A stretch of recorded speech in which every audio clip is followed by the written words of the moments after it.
Buenas tardes. ¿Por qué hablar de paz y por qué hablar de la construcción de paz? La historia de la humanidad está enmarcada por las guerras y conflictos que ha dejado como resultado una sociedad violenta y en permanente amenaza para las nuevas generaciones. Para resolver estas problemáticas, muchos países han adoptado por el uso de la fuerza y la violencia, lo que significa que la sociedad ha dado pasos agigantados hacia atrás en el progreso social, político y cultural, y entre otros. Ahora, ¿por qué no reflexionar sobre nuestro contexto y asociarnos, utilizando nuestra inteligencia para hacer lo contrario, buscando la paz e integración entre las naciones y sus ciudadanos? Según como dice Santa Bárbara, la reconciliación sustenta todos aquellos procesos que proporcionan en las personas las capacidades de volver al consenso. Si nos vamos al contexto social de Colombia, debemos hacer uso de las diferentes herramientas y diferentes metodologías para la construcción de paz. También para Galtú, la violencia puede darse en todos los conflictos sociales y en cualquier nivel, como es micro, macro, mega y meta. Y así como la violencia puede generarse en estas dimensiones, también puede aplicarse la reconciliación en cada una de ellas. Esto para erradicarla. En este sentido, hablamos de la reconciliación.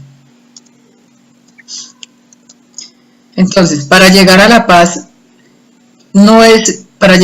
en nuestro país no es solamente el fin del conflicto armado entre guerrilleros y Estado. En la paz tengo que estar dispuesto a reconocer que hay guerra entre mis más cercanos hermanos. Y para eso debo de ponerme de acuerdo con mi adversario.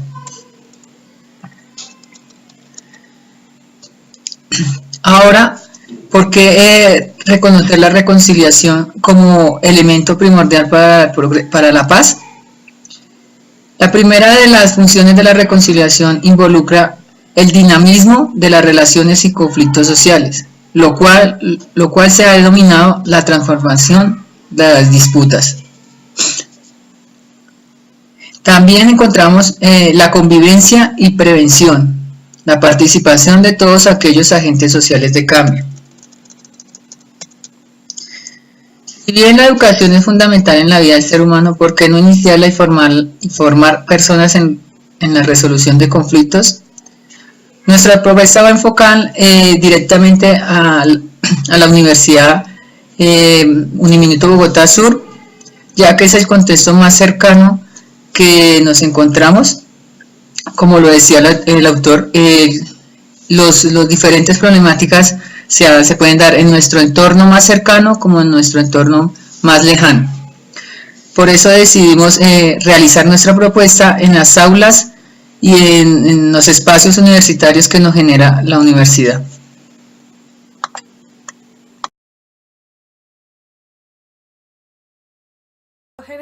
Generar espacios en la Universidad Minuto de Dios, sede Sur, para fomentar una reconstrucción de sucesos en Colombia y asimismo generar procesos de paz dentro y fuera de las aulas.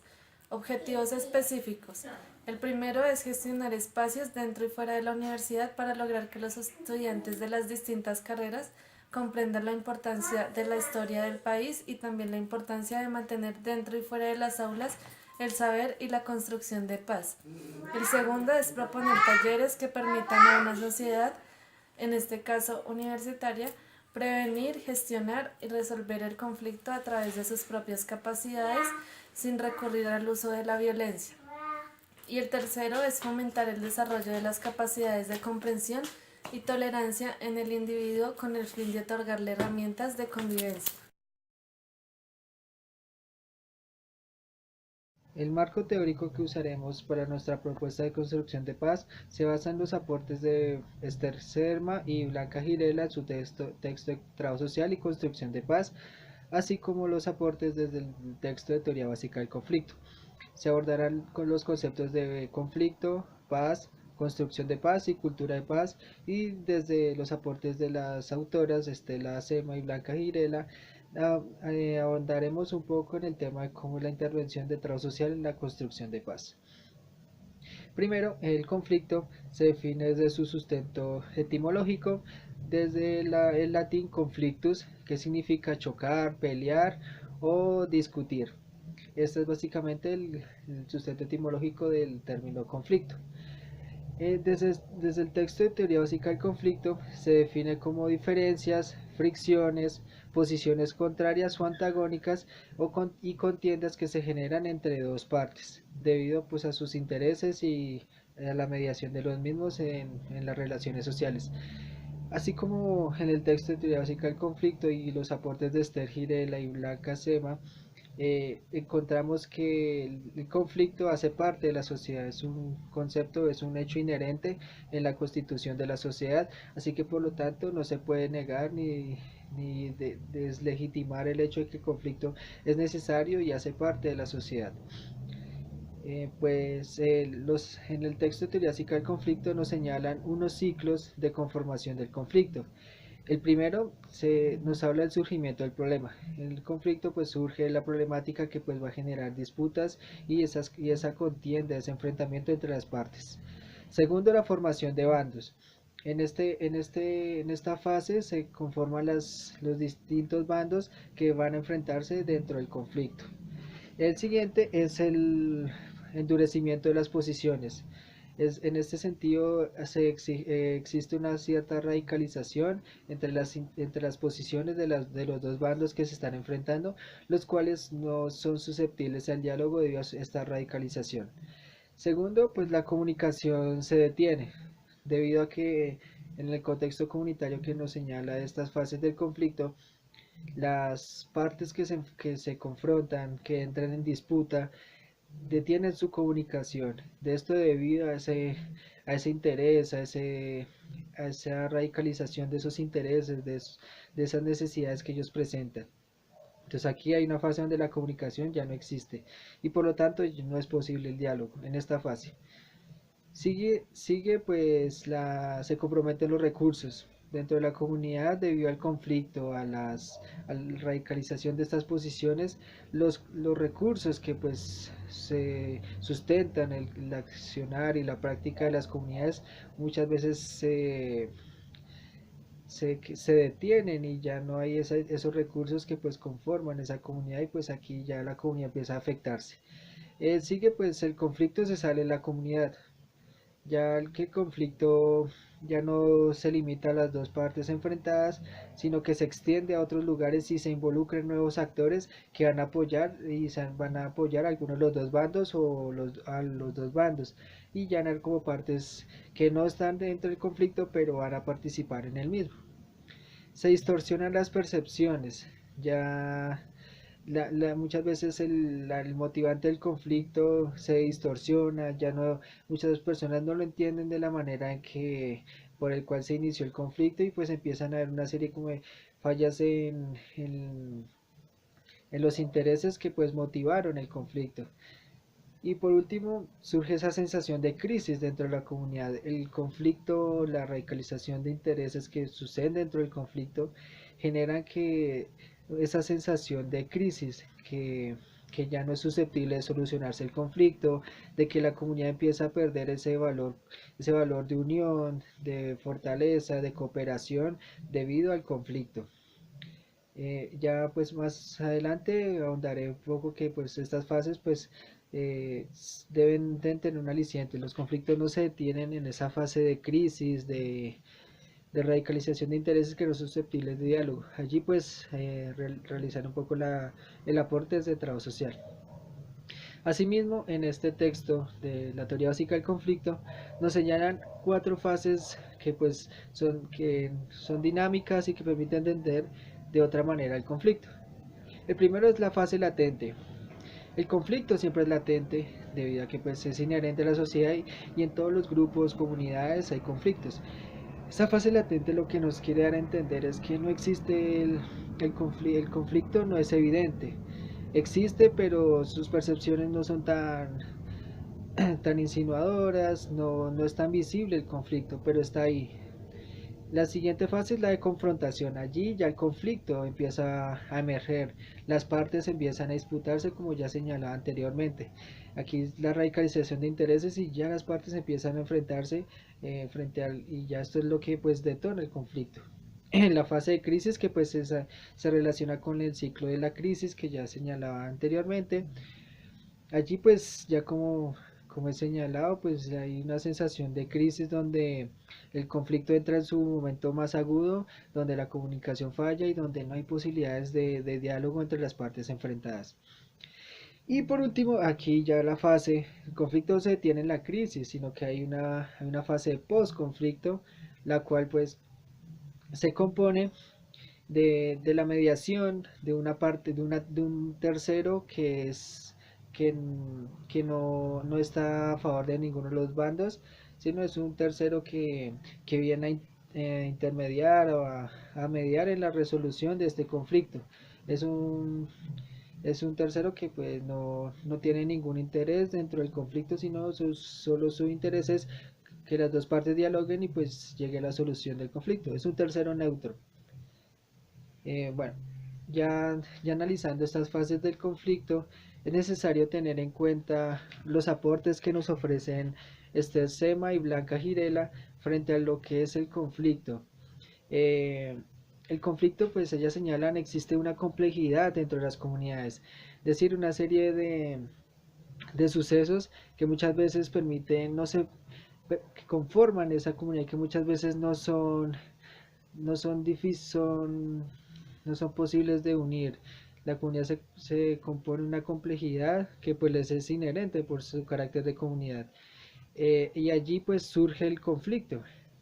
En este contexto de complejidad donde hay distintas formas de pensar, distintas formas de actuar, distintas formas de aportar a la comunidad, en este escenario surge el conflicto. Y ellas nos señalan que el conflicto no se limita al solo el hecho de las partes enfrentadas, sino que allí viene el enfoque de trabajo social. Trabajo social es entendido como esa profesión que desarrolla las capacidades y las potencialidades de los seres humanos.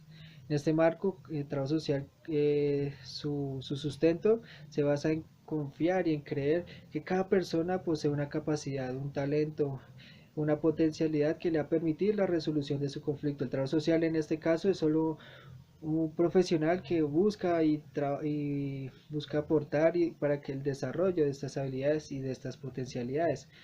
En este sentido, las autoras nos definen el conflicto desde el mismo sentido. El conflicto es una oportunidad de desarrollo de las capacidades de las comunidades, de desarrollo de esas potencialidades que existen dentro de las comunidades.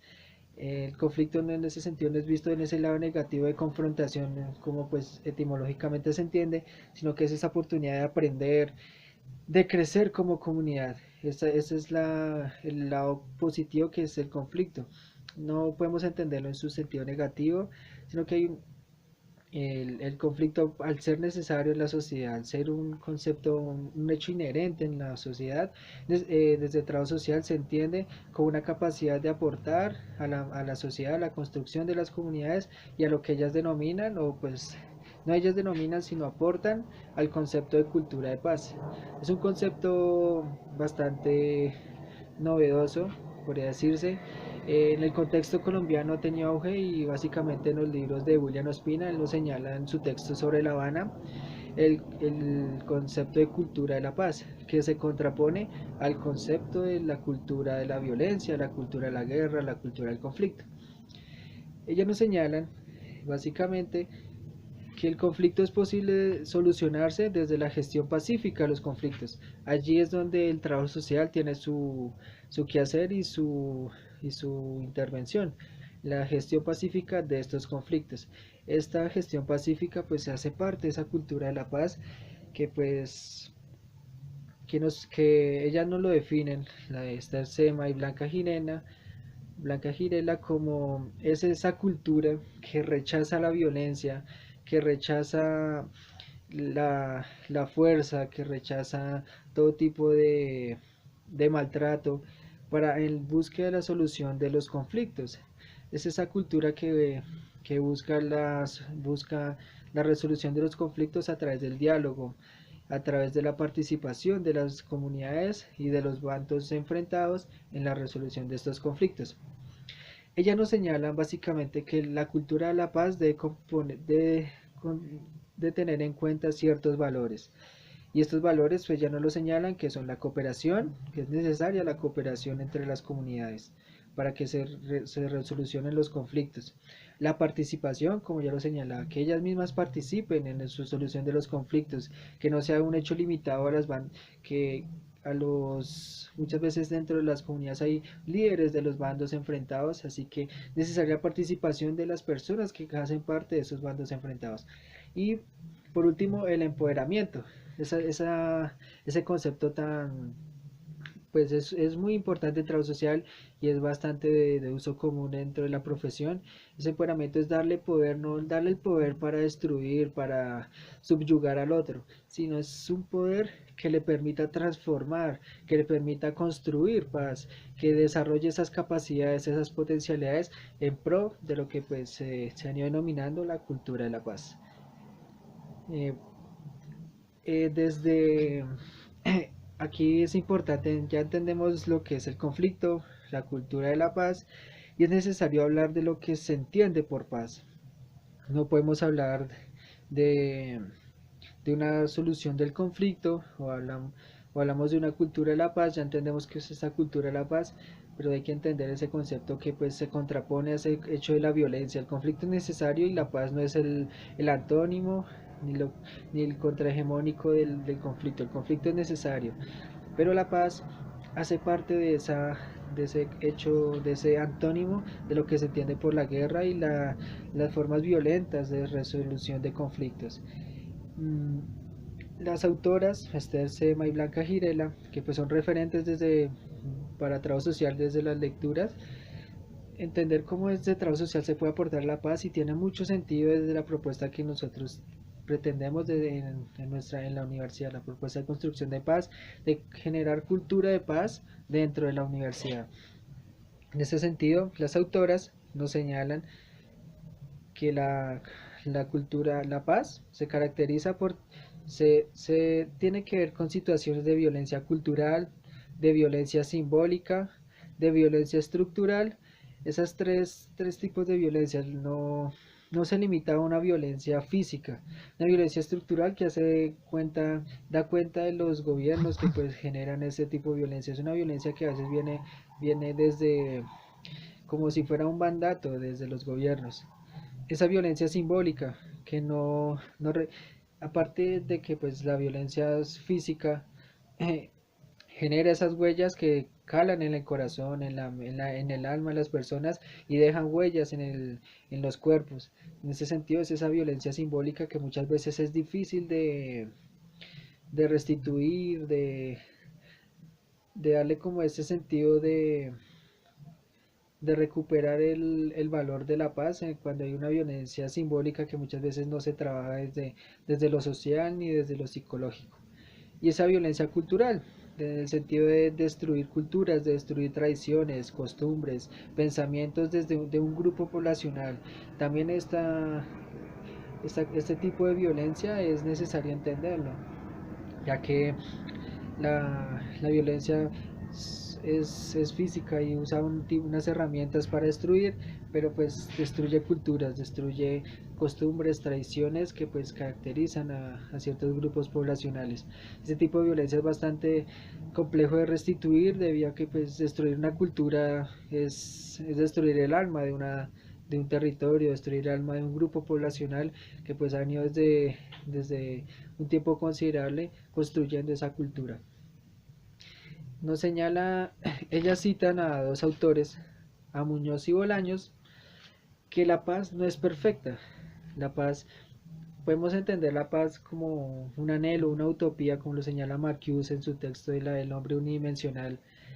La paz es una utopía y no significa una utopía que sea inalcanzable o irrealizable, sino es una utopía que motiva la lucha y se basa en esa esperanza de creer que es posible, como lo señalaría Paulo Freire, que la esperanza es un valor necesario en la construcción de cualquier proyecto social. en esperanza en creer que el cambio es posible, que la transformación es posible, que la praxis es posible. En este sentido, la paz nos señala los autores que la paz no es perfecta, la paz es imperfecta. Entonces, en este sentido, la paz, a pesar de ser imperfecta, nos permite alcanzar ciertos estados o estadios de equilibrio o de armonía. Pues es que el concepto de armonía es difícil entender de lo social, porque es como si todo tuviera que funcionar correctamente, al estilo funcionalista de Durkheim, por ejemplo. Sin embargo, pues podríamos entender que a pesar de su imperfección, la paz la podemos alcanzar en ciertos escenarios que pues beneficien a las comunidades. Bajo este precepto de la paz imperfecta, ellas nos señalan que esa construcción, esa imperfección no significa que la paz no sea alcanzable, sino que hay que entender que la paz nunca será perfecta, debido a que pues siempre hay hechos que pues se contraponen a la construcción de paz, debido a que hay escenarios de conflicto que así se interfieren en la construcción de paz.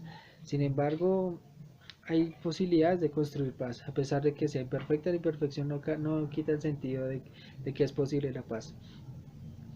Ella nos señala que esa, esa, esa imperfección de la paz nos hace entender que la paz siempre está en continua transformación, en continuo cambio.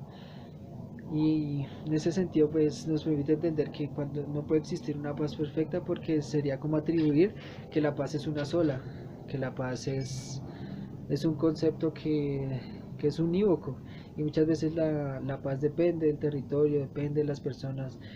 Desde los aportes de las epistemologías del sur, ahí nos señalan que hay distintos tipos de entender la democracia, algo que se llama la demodiversidad. Bajo este concepto de demodiversidad hay muchas formas de entender lo que es la democracia. Hay grupos indígenas desde el sur, grupos afrocolombianos que generan procesos de democracia desde sus valores y sus tradiciones. En este sentido, si nos ubicamos desde el sur, desde estas epistemologías, podemos entender que la paz no es un concepto unívoco, sino que existen distintas formas de construir paz, acorde al territorio, acorde a los sentidos que otorgan las personas y acorde a las culturas donde se genera y se construye paz. Por eso podemos decir que la paz es imperfecta, y esa imperfección nos hace entender que no hay un solo concepto de paz, no hay una sola forma de construir paz, hay distintas formas y todas son respetables desde que generen ese beneficio común. En este sentido, nos señala que el proceso de construcción de paz desde el trabajo social debe conllevar pues a esa cultura de la paz que ya he señalado. Y esa cultura de la paz pues ya se caracteriza por unos valores, como ya señalamos, la cooperación, el empoderamiento y la participación. Hay otros valores que construyen esa cultura de la paz. Encontramos la solidaridad. Una cultura de la paz sin seres solidarios, sin personas solidarias, es inerte. La empatía de sentirse en el lugar del otro, de reconocerse con el otro, de trabajar con el otro, reconociéndolo y poniéndose en términos coloquiales en sus zapatos. El respeto por la otra persona, el amor que es un concepto tan importante en la humanidad, que pues aún también es otro concepto en constante definición. Y podemos encontrar ese término del amor en Paulo Freire, una pedagogía del amor que permita el amor entre los seres humanos. Y aquí pues viene el concepto también bíblico de Jesús de lo que se entiende por el amor, de entregar algo por los demás, de ese respeto, de ese cuidado también por el otro. Eso hace parte del amor. Y en una cultura de la paz es necesario el amor, de quererse con el otro, de respetar al otro, de entender al otro, de participar con el otro, de respetar la opinión del otro, de construir con el otro. Eso hace parte del amor. Y la cooperación, otro valor importante en la cultura de la paz, la cooperación, en el sentido de trabajar unidos, de trabajar en equipo, en pro de ese objetivo que es esa paz, que aunque es imperfecta, pero se puede trabajar y se puede aportar. En este sentido, pues el trabajo social tiene un reto bastante grande, ya que pues es uno de los llamados o desde en el contexto colombiano es uno de los invitados a esa mesa, a ese banquete de la construcción de la paz. El trabajo social es una profesión desde lo humano que pues se basa en fundamentos humanistas, aunque pues hay personas que se opongan a ello, pero siempre hay un valor humanista en ese sentido de la empatía, de querer al otro, de cuidar al otro, buscar el cambio social, de trabajar con la otra persona. En este carácter humano nos invita a esa construcción de la paz que no se puede lograr si no es desde lo humano, de rescatar esos valores humanos que se han venido perdiendo, que se han venido denigrando y dejando de lado y omitiendo debido a esa cultura imperante de la guerra que ha trascendido por más de 60 años en nuestra historia colombiana.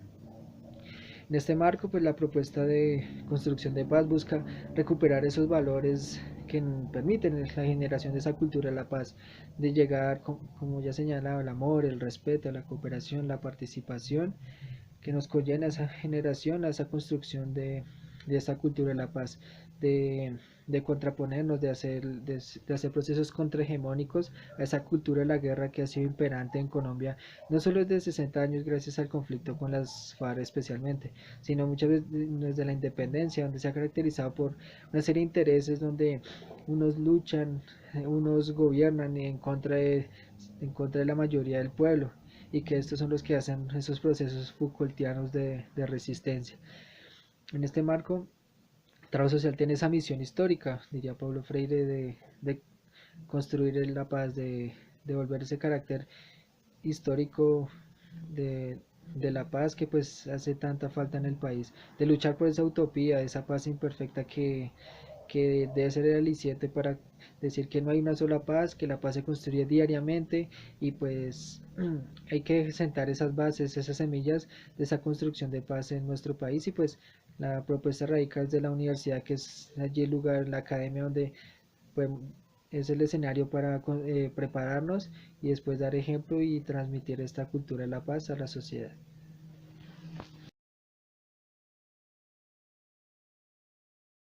Bueno, dentro de la metodología nos encontramos con el tipo de investigación que en este caso es cualitativa y que se busca por medio de la observación participativa lograr evidenciar aquellos procesos que se dan dentro de la institución en cuanto a la convivencia y la construcción de paz por parte de los estudiantes. Asimismo se busca lograr un empoderamiento en ellos y que logren transmitir un mensaje a la sociedad y no solo se quede en el área universitaria, sino que tenga un trasfondo en la sociedad y se logren transformaciones que combatan las dinámicas de violencia que se están dando en nuestro país.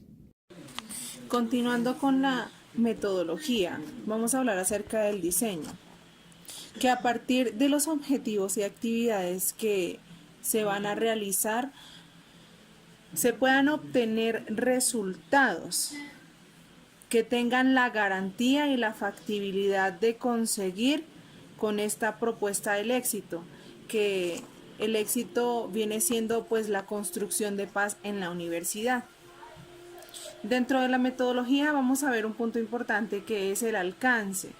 En nuestro alcance como propuesta es explicativa, puesto que el propósito es ir más allá del estudio de un fenómeno, y esto quiere decir que va dirigido a responder por las causas de los eventos físicos y sociales. Dentro de esto también están los actores involucrados, que son el área psicosocial, los estudiantes, los profesores y por último la población externa.